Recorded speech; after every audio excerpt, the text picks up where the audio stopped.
This is OTN, your trusted source for breaking news. डाबुगार Jagannath मंदिर में पालित है नेत्र उत्सव।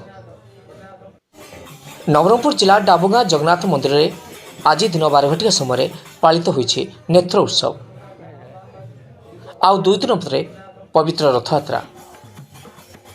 आज नेत्र उत्सव पालन अवसर में डाबुगा तहसीलदार श्रीमती गीता मुर्मू, उपसभापति जी वेंकटेश्वर राव, केलिया मंदिर संपादक देवराज पात्र, जगन्नाथ मंदिर संपादक भगवान महांती, जी साईराजू, वरिष्ठ आईनजीवी जयंत कुमार पात्र, जे राजशेखर राव, सुरेंद्र मिश्र, सूर्य सुबुद्धि, मलय विषयी, प्रकाश पंडा, आईनजीवी मिहिर शकर पात्र, राजेश अग्रवाल, एम आपाराव, एम बुलराव, किशोर सिंह लाल एवं अनेक जगन्नाथ भक्त एवं श्रद्धालु उपस्थित रही वैदिक मंत्र उच्चारण एवं नाम संकीर्तन माध्यम एक आध्यात्मिक परिवेश सृष्टि करते। यह अवसर में मंदिर कमिटर उपसभापति समस्त प्रसाद सेवन बंदोबस्त करते। नवरंगपुर मिहिर शंकर पात्र रिपोर्ट, OTN टीवी।